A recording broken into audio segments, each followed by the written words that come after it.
अस्सलाम वालेकुम, मैं हूं इश्तियाक गुंदल। आज अडियाला जेल के अंदर साइफर केस और तोशा खाना केस की समाअत कई घंटे जारी रही और मैं सुबह 9:37 पर जब अडियाला जेल में मौजूद कमरे अदालत के अंदर पहुंचा तो उस वक्त शाह महमूद कुरैशी साहब जो थे वो बड़े गुस्से के अंदर नजर आ रहे थे। उन्होंने बल्कि जब मुझे देखा तो उन्होंने कहा कि मीडिया से तो आप आगे आ जाएं।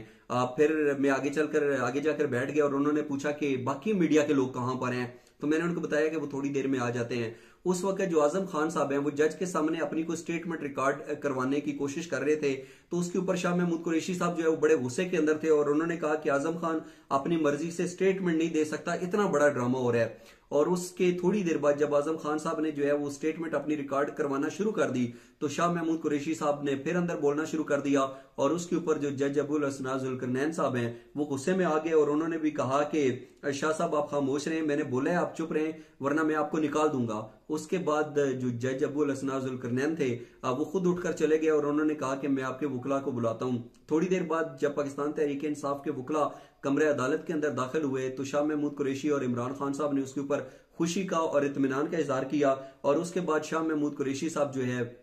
वो हमारे पास आ गया और उन्होंने कहा कि मेरी बेटी के साथ एक लड़का इलेक्शन कंपेन कर रहा था, उसको पुलिस ने गिरफ्तार किया और रात को ही उसको गिरफ्तार किया गया और उसको मैसिव हार्ट अटैक हुआ और वो मर गया। तो उन्होंने कहा कि ये हमें लेवल प्लेइंग फील्ड दी जा रही है, तो मैं चीफ जस्टिस सुप्रीम कोर्ट काजी फैज ईसा साहब से जो है मुतालबा करता हूं कि इसके ऊपर नोटिस लें। इमरान खान साहब जो है वो भी थोड़ी देर के बाद हमारे पास आ गए और उन्होंने कहा कि बाकी सियासी जमातों को इंतजामिया सिक्योरिटी फराम कर रही है और हमारे साथ ये सलूक किया जा रहा है। फिर उन्होंने कहा कि इस सूरत हाल के बावजूद जो लोग इतवार को अपने घरों से बाहर निकले मैं उनको मुबारकबाद देना चाहता हूं और चीफ जस्टिस काजी फैज ईसा से मुतालबा करता हूं कि इस तफरीक का नोटिस लें, ये किस कानून के तहत ऐसा हो रहा है। अच्छा, फिर कुछ और भी बातें होती रही। फिर ये होता था कि समाअत चलना शुरू हो जाती थी, उसके अंदर जब कोई गैप आता था या जज साहब जो है वो आर्गूमेंट्स कर रहे होते थे तो उनमें से इमरान खान ये शाह महमूद कुरैशी साहब जो है वो बिल्कुल जहां पे सामने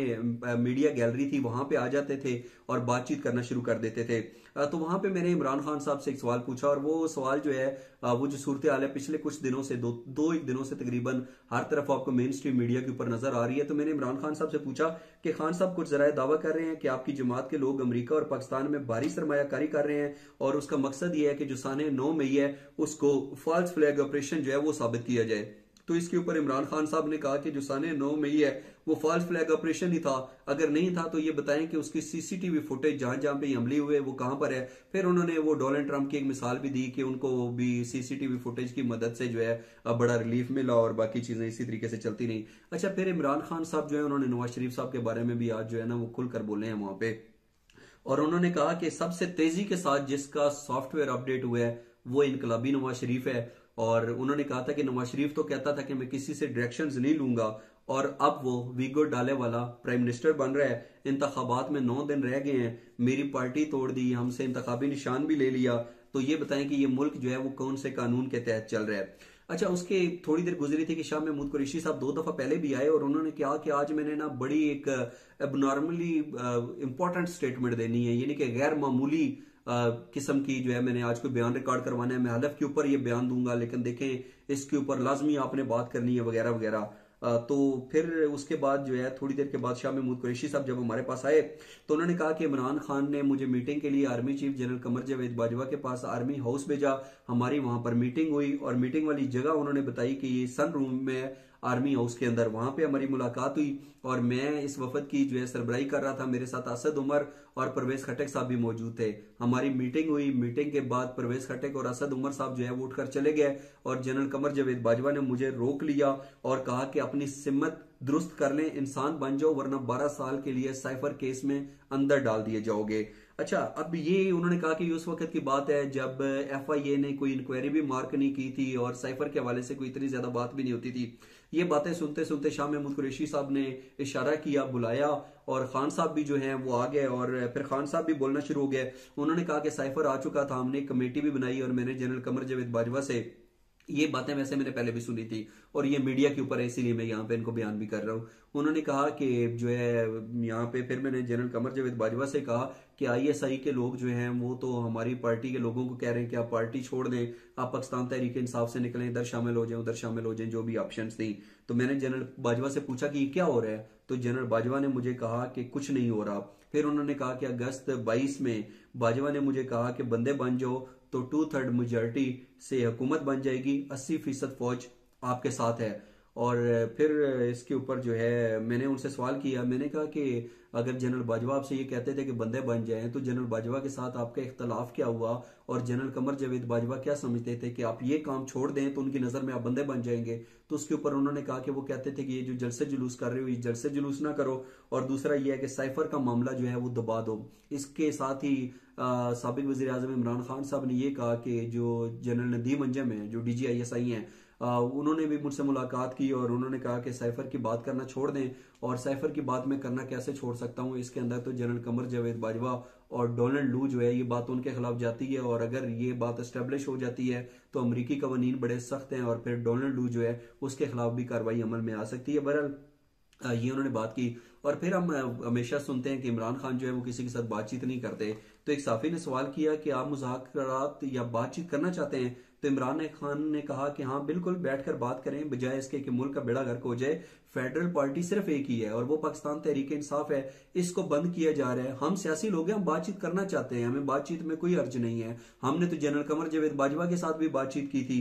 और फिर जो है वो रेड लाइन का भी जिक्र हुआ और इमरान खान ने कहा कि ये लोग कहते हैं कि हमने रेड लाइन लगा दी है। ये कौन होते हैं रेड लाइन लगाने वाले? रेड लाइन लगाने का फैसला तो अवाम करती है, और जिसके ऊपर वो रेड लाइन लगा देती है उसको अपने वोटों के जरिए जो है मुस्तरद कर देती है, रिजेक्ट कर देती है, और रेड लाइन लगाना अवाम का काम है। अच्छा, फिर जो है ना वो जब नवाज शरीफ साहब का और इमरान खान का जिक्र चल रहा था, फिर लाडले का भी जिक्र चला, तो इमरान खान साहब ने कहा कि जब नवाज शरीफ साहब जो है वो लंदन से वापस आए तो एयरपोर्ट के ऊपर उनको VIP प्रोटोकॉल दिया गया, और मैं जो था मेरी टांग टूटी हुई थी, मुझके ऊपर मेरे ऊपर कातलाना हमला हुआ था, लेकिन इसके बावजूद मुझे व्हील चेयर के ऊपर जो है इस्लामाबाद हाई कोर्ट भेजा गया।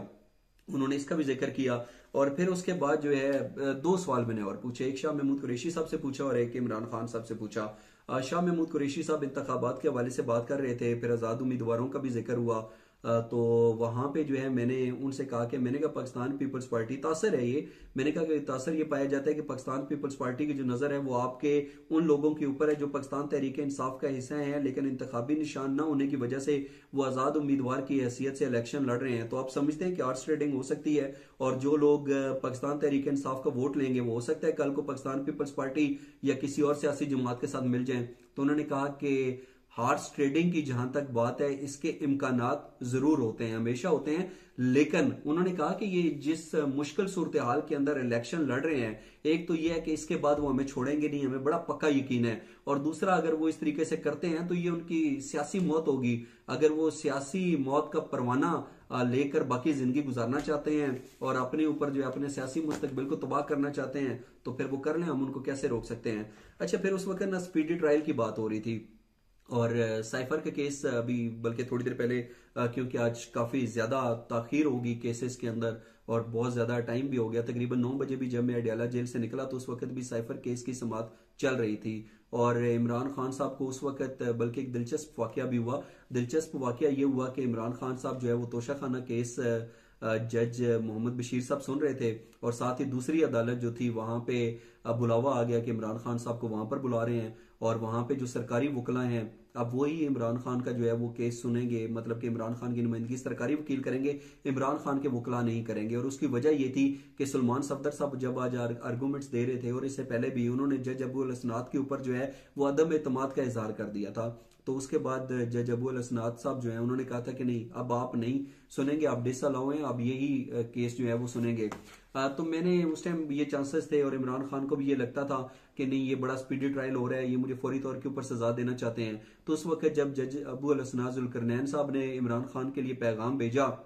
कि इमरान खान को बुलाएं, तो इमरान खान ने जाने से इनकार कर दिया। उन्होंने कहा कि ओपन ट्रायल है, इस जगह के ऊपर होना चाहिए, वहां पे मीडिया भी नहीं है, मेरे वकला भी नहीं है, तो मैंने नहीं जाना वहां पे। फिर थोड़ी देर बाद एक वायरलेस कॉल आई और जेल अमले को, और उसके ऊपर भी इमरान खान साहब ने कहा पास गया। और वो क्योंकि इमरान खान साहब को बुला रहे थे और उनसे कहा गया था कि हम आखिरी दफा आपको बुला रहे हैं, तो इमरान खान साहब ने वो जो सेट होता है उसके अंदर ही उन्होंने कहा कि उनसे कहें कि मैं यहाँ पे केस सुन रहा हूँ। फिर उसके बाद इमरान खान साहब की हाजिरी भी लगी। तो मैंने इमरान खान से पूछा कि बज़ाहिर जो हालात नजर आ रहे हैं और जिस खदशे का आप भी इजहार कर रहे हैं कि आपको कुछ ही घंटों के अंदर जो है वो सजा हो जाएगी, और नजम सेठी साहब ने भी 6 फरवरी का कहा था कि उससे पहले पहले जो है इमरान खान को सजा सुनाई जाएगी, तो आपको इस तरह के ट्रायल की तवक्को थी और आप समझते थे कि आपके साथ ये कुछ होगा? मुमकिन तौर के ऊपर